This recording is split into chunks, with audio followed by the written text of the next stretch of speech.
नमस्कार। आज हम बात करेंगे डिक्लटरिंग माइंड। मस्तिष्क के दो लेवल होते हैं, कॉन्शियस और सबकॉन्शियस। कॉन्शियस 5% और सबकॉन्शियस 95%।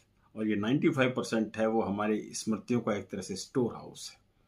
पुरानी जितनी भी स्मृतियां हैं, पुरानी जितने भी ऐसी नेगेटिव थॉट्स, पॉजिटिव थॉट्स, हमारे ऐसे रिएक्शंस, इमोशनल, सब कुछ इसके अंदर स्टोर होते हैं। और इन रिएक्शंस के कारण हम आज के समय उनकी वजह से परेशान होते रहते हैं। जैसे कि हम अपने मोबाइल और लैपटॉप से बहुत सारी ऐसी बेकार की फाइल को डिलीट करते हैं ताकि जगह बनी रहे। ऐसे ही हमारे माइंड से ऐसे बहुत सारे कूड़े करकट की तरह जमा हुई नेगेटिव चीज़ें जो कि हमारे आगे आने वाले व्यवहार को प्रभावित करती हैं, उनको साफ करते रहना चाहिए ताकि व्यवस्थित ढंग से हम सोच सकें, चिंतन हमारा स्पष्ट बना रहे, हम ज़्यादा कंसंट्रेशन दे सकें। क्योंकि ये जो पुराने थॉट्स हैं, बेकार का कूड़ा करकट है, वो हमारे लिए एंग्जाइटी का कारण बनता है, हमारे अंदर गिल्ट पैदा करता है, फियर पैदा करता है, हमारे हमारे अपने सेल्फ एस्टीम को कम कर रहा होता है। इसलिए इनको समय समय पर निकालते रहना चाहिए। हमें ऐसी प्रक्रिया का उपयोग करना चाहिए ताकि हम इस मस्तिष्क की सफाई के साथ अपने विचारों को ठीक प्रकार से उपयोग कर सकें, संगठित कर सकें, व्यवस्थित ढंग से हम सोच सकें। इस प्रक्रिया के अंदर जो कुछ भी हम करते हैं उसको डीक्लटरिंग बोलते हैं। पास्ट हमारे लिए कई बार बोझ का कारण बनता है। अगर हम पास्ट की स्मृतियों से सीख करके काम करते चले गए, वैसे करते चले गए, तो जैसा पास्ट है वैसा ही फ्यूचर होगा। पास्ट में केवल अच्छी चीज़ों को सीखना चाहिए। डिक्लटर करते वक्त हमें उन चीज़ों को हटा देना चाहिए जो हमारे लिए परेशानी का या नेगेटिविटी का कारण बनती है।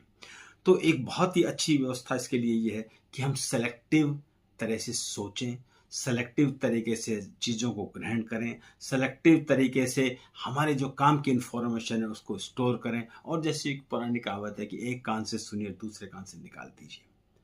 ये एक बहुत अच्छी प्रक्रिया है जिसके अंदर हमें बेकार के इन्फॉर्मेशन को इकट्ठा ही नहीं करना, क्योंकि आज के सोशल मीडिया के ज़माने के अंदर बहुत सारी इन्फॉर्मेशन आपको ऐसी मिलती है, क्या वो सब आपके काम की हैं? इसलिए उनके प्रति हमें संवेदनशील होना ही नहीं है, ताकि हम सेलेक्टिव होकर के इन्फॉर्मेशंस को, काम की इन्फॉर्मेशन को लिख सकें, बेकार की इन्फॉर्मेशन को हटा दें।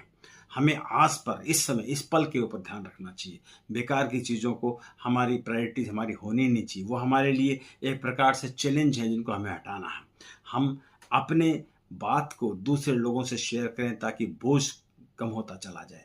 हम बेकार की मल्टीटास्किंग करना बंद कर दें ताकि हमारा ध्यान उन चीज़ों पर रहे जो चीज़ हमें सक्सेसफुली करनी ही है। जब बहुत परेशान हो तो डीप ब्रीदिंग कर लें, बीच में रेस्ट ले लें ताकि हम ठीक प्रकार से सोच सकें, ठीक प्रकार से कार्य कर सकें। ये सब चीज़ें हम करेंगे तो हमारे दिमाग से, हमारे मस्तिष्क से बोझ होता चला जाएगा, कम होता चला जाएगा और चीज़ें स्पष्ट होती चली जाएंगी। बहुत बार हम चीज़ों को नोट भी कर लेते हैं ताकि दिमाग में उसको स्टोर करने के बजाय हम आवश्यकता पड़ने पर अपने नोट्स को देख सकें। ऐसा करना सीख लीजिए, हमारे मस्तिष्क को डिक्लटर कीजिए।